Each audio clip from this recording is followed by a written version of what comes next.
Huiracocha sería el dios universal andino, porque muchos especulan, ¿no? ¿Quién era el dios de los incas? Si era el Inti, era el sol, eran las huacas. Entonces, pero vemos que Huiracocha se encuentra a través de todos los Andes. Sería como una deidad, una divinidad común en este espacio y también por toda esta cantidad de tiempo que se remonta hasta Huacaprieta, hasta Chavín. Considero que efectivamente pudo haber tenido diferentes nombres, pero era el mismo personaje, ¿no? Ahora, respecto a lo que significa el sol, la verdad de las cosas es que hay algunos autores ya ahora que, que dicen que efectivamente no ha sido el sol el dios supremo, y uno de ellos es Kauman.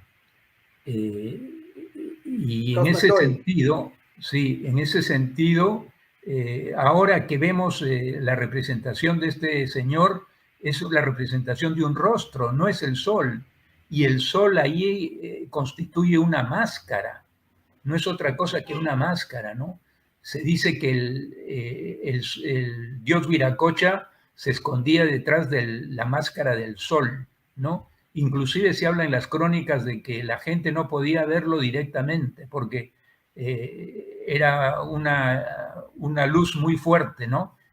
Pero estaba de por medio el sol. Ahora también puede haber la otra hipótesis de que el sol era el dios del pueblo y Huiracocha era el dios de la élite, de los sacerdotes y de los, digamos, de los gobernantes, ¿no?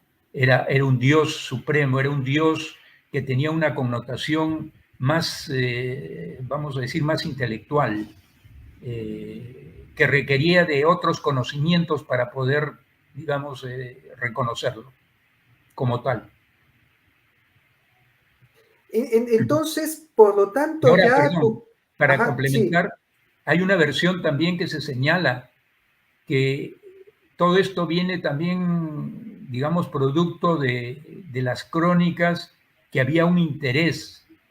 Cuando se llega al territorio andino, se dice, y Blas Valera de alguna manera también lo afirma, de que había que la religión cristiana tenía que competir con el dios Huiracocha, y lo que era la doctrina Huiracocha era muy similar a la doctrina, digamos, católica. Entonces, la idea era cómo competir, y en eso es que para ellos era más cómodo competir con el sol que con el dios Huiracocha, ¿no? Y en esas, digamos, discursos que hacen, involucran al sol y no al dios Viracocha, digamos, desde un punto de vista de conveniencia, ¿no? Para poder facilitar, incorporar su doctrina. Pero hay otra cosa que también hemos encontrado, que en las iglesias del altiplano está muy presente el felino, está labrado el felino, en varias iglesias, ojo. Y entonces ahí hay también un compromiso de alguna manera, ¿no? Del mundo andino de incorporar, y eso lo aceptan también esos sacerdotes de esas épocas. Entonces, eso también es otro indicador interesante dentro de lo que significa la doctrina, ¿no? Andina. Aquí precisamente Gerardo nos pregunta si Huiracocha es Pachacámac, que también ha sido muy conocido en la costa. Bueno, ha mencionado a Federico Kaufmann Doy, él habla mucho del dios del agua, que tiene que ver con la espiral, pero Pachacámac más bien está relacionado con la tierra, ¿no? Es un dios intraterrenal y relacionado con los temblores. Entonces, ¿cómo comulgan estos conceptos del agua, de la tierra, de Huiracocha, de Pachacámac? O de repente eran deidades distintas en distintas culturas y recién cuando viene la unificación Wari y posteriormente Inca, se llegan a fusionar estas deidades. Sí, por ahí va la cosa. A mí me da la impresión de que se mantenía de alguna manera estos elementos básicos, ¿no? Pero que cada zona, por sus propias características geográficas, daban más, digamos, más valor a algunas representaciones, como es el caso de Pachacamac, a la tierra y a los temblores, ¿no? Y en el caso de la sierra, obviamente, está el agua y también la tierra, ¿no? Pero definitivamente da la impresión de que, y también le llaman a Pachacamac el dios Huiracocha de la costa, ¿no? Y bueno, podría darse eso. A ver, voy a hacer una pregunta un poco controversial, porque fue producto de una frase que escuché cuando hice el tour en el Coricancha. Y claro, dentro de los tours uno puede escuchar muchas cosas que a veces son más para enamorar a los turistas que con una solidez académica, ¿no? Pero el guía nos dijo, los incas eran realmente monoteístas, una afirmación muy controversial, ¿no? Porque nosotros tradicionalmente pensábamos que eran politeístas, que tenían muchos dioses, ¿no? Que el sol, la luna, el rayo, Yapa, pero él dijo, no, estos eran dioses menores y por encima de todos ellos estaba Huiracocha. ¿Podemos decir algo así? O de repente fue una exageración, o de repente podríamos llamar lo que se llama la monolatría, que han tenido muchas culturas, que existen varios dioses, pero hay un dios por encima de todos ellos. ¿Cuál de todos, o eran monoteístas de repente, y sí creían en que Huiracocha era el dios, y las demás eran manifestaciones de Huiracocha? Bueno, ahí en el nuevo libro estamos indagando por ese lado, ¿no? Pero definitivamente el dios máximo era el Huiracocha y habían dioses menores, eso es verdad, ¿no? Por lo menos es la verdad que yo llego a determinar. Y por otro lado, también se va encontrando algunos indicadores bien interesantes respecto a la numerología, por ejemplo. En la numerología, el dios Viracocha está considerado como el número 10. Y luego hay otros valores que señalan a la luna, al sol, a las estrellas, al arco iris, etcétera, ¿no? Y que está por ahí la situación. Pero como el dios máximo, ¿no? Estaría Huiracocha. Y esto lo vemos incluso también en este altar del Coricancha que dibuja el cronista, ¿no? Santa Cruz Pachacuti, que ubica este óvalo. Pero ya vemos que Huiracocha, en este caso, por lo menos desde Tiahuanaco, y incluso podríamos decir desde Chavín, ¿no? Que si bien no se le conoce con ese nombre, muestra las dos varas, pero en Chavín se le representa con un rostro felino. Posteriormente, ya Paraguay y Tiahuanaco abandona el rostro felino, se vuelve más humano. Finalmente, para cuando llegamos a Machu Picchu, ya vemos rostros plenamente humanos, ¿no? Incluso hay un rostro de Huiracocha en el Museo Americano de Madrid, donde es una cabeza humana, y en el altar de Coricancha ya es un círculo, ¿no? Es más bien pues una abstracción, un concepto. Podemos hablar que el concepto de Huiracocha también ha evolucionado desde un ser más mitológico, de repente más pegado a la naturaleza, y ha ido evolucionando hacia algo más abstracto, más conceptual. Sí, lo que tú dices es verdad. Inclusive hay una investigación que parte de lo que es el libro de Huiracocha, ¿no? Que lo ha desarrollado Walter Díaz, que actualmente vive en Puno, y ha sacado un ensayo muy interesante respecto a lo que tú señalas, ¿no? Cómo ha ido evolucionando a nivel de cultura y lo desarrolla a partir de lo que es Chavín, la representación, digamos, que está más connotada con los animales. Luego va a ser la connotación, digamos, combinada con el hombre, después los incas ya más humano, ¿no? Y efectivamente, pero al mismo tiempo él llega a la connotación también de la representación geométrica, ¿no? Y la representación geométrica la va a ligar ya desde Huari, Tiahuanaco y Inca. Y por eso los incas hacen una representación prácticamente geométrica y volumétrica, vamos a decir, o sea, arquitectónica en Machu Picchu. Y, y ojo que Santa Cruz, cuando hace sus crónicas, relata claramente lo que significa, ¿no? El dios Viracocha. Lo califica como el sol de soles. O sea, está por encima del sol, es el sol de soles. Y entonces ahí viene el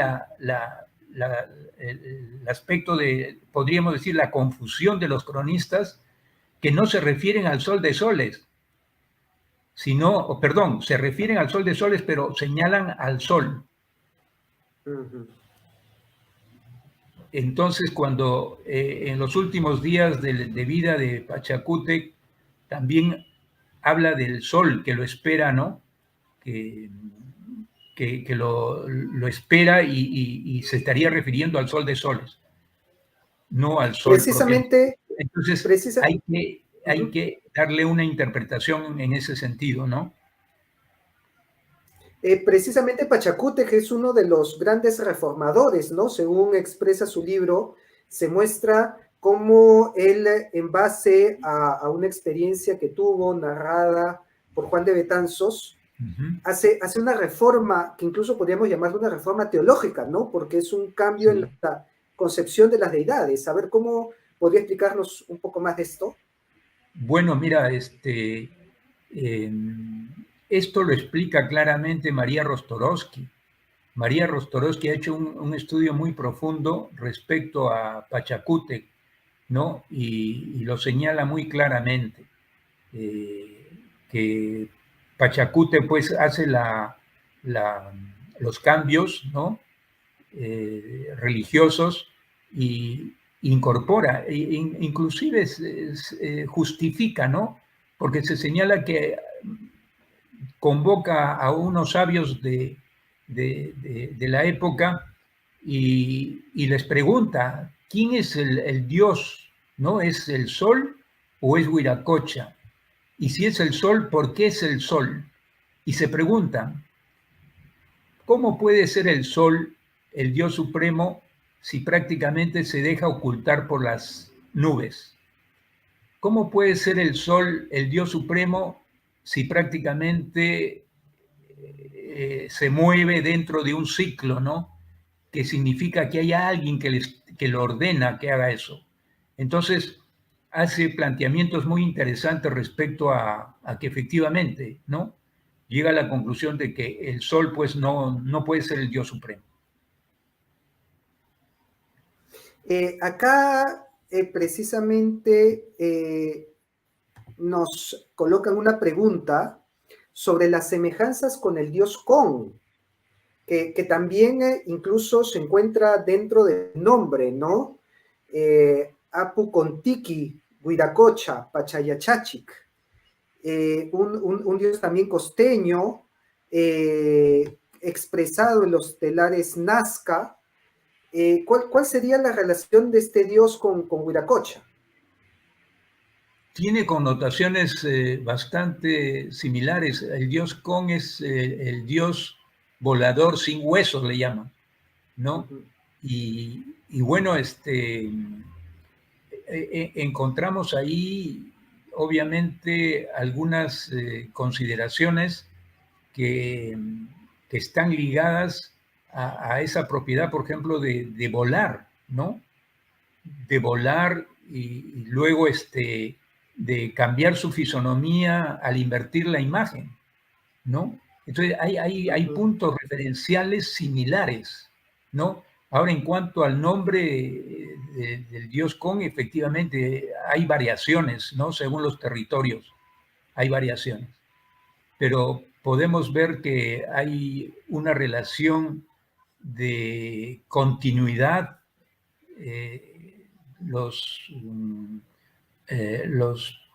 Prácticamente, por ejemplo, los Pucara reciben algunos conocimientos que vienen de Paracas y Nazca, ¿no? Y los Wari también con mayor razón, y así sucesivamente. La zona sur de Ica también recibe desde Chavín. Se han encontrado tejidos y también telares con pinturas similares a la iconografía de Chavín de Huántar. Entonces hay una continuidad en ese sentido. Ahora, en cuanto al nombre, sí, pues varían, ¿no? Correcto. Gerardo también pregunta si así las cosas, Huiracocha en un principio era un dios de la naturaleza más, pero con los incas se da un salto filosófico, o que el dios supremo no podría ser algo de esta naturaleza, sino más trascendente. Algo que vemos en otras culturas, ¿no? Por ejemplo, los griegos también empiezan con creencias mitológicas, pero en un momento descubren lo que llaman el logos, ¿no? Que es este concepto, esta idea generadora de las palabras. Podríamos decir que con Huiracocha se da este salto filosófico de salir de la mitología y comenzar a pensar o salir de los elementos naturales como el sol y pensar en una trascendencia de un ser que va más allá de la naturaleza. Sí, en los incas se nota eso, por lo menos deduciendo lo que es la simbología que se encuentra en Machu Picchu, ¿no? Ya es algo más avanzado, ¿no? En cuanto a su pensamiento, de lo que es una representación, digamos, naturalista a una representación más filosófica. No sé si me estoy aventurando mucho, pero a la hora que menciona Huiracocha relacionado con símbolos geométricos como espirales, diagonales, círculos, muy relacionado también con la construcción, estaríamos hablando de un dios matemático, un dios que está más relacionado a los conceptos de la matemática, por lo menos en la etapa de los incas, que a los conceptos mitológicos? No necesariamente matemáticos, pero sí podríamos hablar geométricos, ¿no? Que tienen una simbología que nosotros todavía no la deducimos, no la sabemos. La verdad es que hay mucho de desconocimiento todavía en cuanto a lo que es descifrar los símbolos estos. Recién hemos encontrado, digamos, primeras luces, ¿no? En relación a estas representaciones, pero nos falta todavía profundizar bastante al respecto.